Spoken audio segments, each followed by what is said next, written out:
अमरनाथ। अमरनाथ हिंदू धर्म का एक प्रमुख तीर्थ स्थल है। यह भारत के जम्मू और कश्मीर प्रदेश की राजधानी श्रीनगर के उत्तर पूर्व में 135 किलोमीटर दूर समुद्र तल से 13,600 फुट की ऊंचाई पर स्थित है। इस गुफा की लंबाई भीतर की और गहराई 19 मीटर और चौड़ाई 16 मीटर है। गुफा 11 मीटर ऊंची है। अमरनाथ गुफा भगवान शिव के प्रमुख धार्मिक स्थलों में से एक है। अमरनाथ को तीर्थों का तीर्थ कहा जाता है क्योंकि यहीं पर भगवान शिव ने मां पार्वती को अमरत्व का रहस्य बताया था। यहाँ की प्रमुख विशेषता पवित्र गुफा में बर्फ से प्राकृतिक शिवलिंग का निर्मित होना है। प्राकृतिक हिम से निर्मित होने के कारण इसे स्वयंभू हिमानी शिवलिंग भी कहते हैं। आषाढ़ पूर्णिमा से शुरू होकर रक्षाबंधन तक पूरे सावन महीने में होने वाले पवित्र हिमलिंग दर्शन के लिए लाखों लोग यहाँ आते हैं।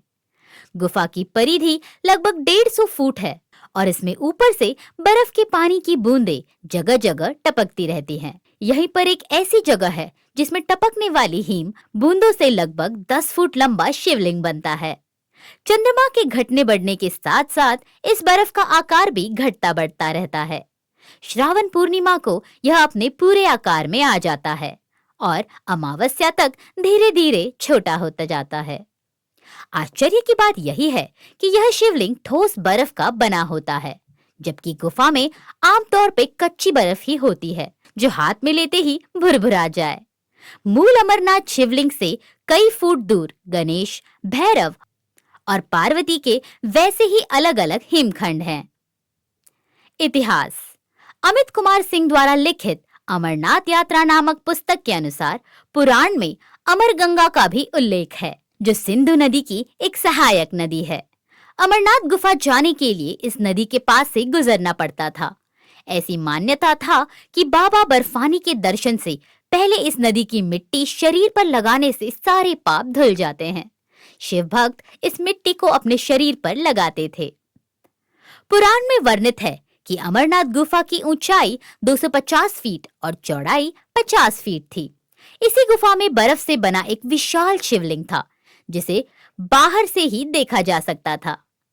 बर्नियर ट्रेवल्स में भी बर्नियर ने इस शिवलिंग का वर्णन किया है। विंसेंट ए स्मिथ ने बर्नियर की पुस्तक के दूसरे संस्करण का संपादन करते हुए लिखा है कि अमरनाथ की गुफा आश्चर्यजनक है, जहां छत से पानी बूंद बूंद टपकता रहता है और जमकर बर्फ के खंड का रूप ले लेता है। हिंदू इसी को शिव प्रतिमा के रूप में पूजते हैं। राजत तरंगिरी तृतीय खंड की पृष्ठ संख्या 409 पर डॉक्टर स्टेन ने लिखा है कि अमरनाथ गुफा में 7 से 8 फीट की चौड़ा और 2 फीट लंबा शिवलिंग है। कल्हन की राजतरंगिनी द्वितीय में कश्मीर के शासक सामदिमत 34 ईस्वी पूर्व से 17वीं ईस्वी और उनके बाबा बर्फानी के भक्त होने का उल्लेख है। यही नहीं, जिस बूटा मालिक के 1850 में अमरनाथ गुफा का खोजकर्ता साबित किया जाता है, उससे करीब 400 साल पूर्व कश्मीर में बादशाह जैनुलब्दीन का शासन 1420 से 70 था। उसने भी अमरनाथ की यात्रा की थी। इतिहासकार जोन राज ने इसका उल्लेख किया है। 16वीं शताब्दी के मुगल बादशाह अकबर के समय के इतिहासकार अबुल फजल ने अपनी पुस्तक आईने अकबरी में अमरनाथ का जिक्र एक पवित्र हिंदू तीर्थ स्थल के रूप में किया है। आईने अकबरी में लिखा है, गुफा में बर्फ का एक बुलबुला बनता है। यह थोड़ा थोड़ा करके 15 दिन तक रोजाना बढ़ता है और यह 2 गज से अधिक ऊंचा हो जाता है। चंद्रमा के घटने के साथ साथ वह भी घटना शुरू हो जाता है और जब चांद लुप्त हो जाता है तो शिवलिंग भी विलुप्त हो जाता है। वास्तव में कश्मीर घाटी पर विदेशी इस्लामी आक्रांता के हमले के बाद हिंदुओं को कश्मीर छोड़कर भागना पड़ा। इसके कारण 14वीं शताब्दी के मध्य से करीब 300 साल तक यह यात्रा बाधित रही। यह यात्रा फिर से 1872 में आरंभ हुई। इसी अवसर का लाभ उठाकर कुछ इतिहासकारों ने बूटा मालिक को 1850 में अमरनाथ गुफा का खोजक साबित कर दिया और इसे लगभग मान्यता के रूप में स्थापित कर दिया। जनश्रुति भी लिख दी गई, जिसमें बूटा मालिक को लेकर एक कहानी बुन दी गई कि उसे एक साधु मिला। साधु ने बूटा को कोयले से भरा एक थैला दिया। घर पहुंचकर बूटा ने जब थैला खोला तो उसमें उसने चमकता हुआ हीरा पाया। वह हीरा लौटाने या फिर खुश होकर धन्यवाद देने जब उस साधु के पास पहुंचा तो वहां साधु नहीं था, बल्कि सामने अमरनाथ का गुफा था। आज भी अमरनाथ में जो चढ़ावा चढ़ाया जाता है उसका एक भाग बूटा मालिक के परिवार को दिया जाता है।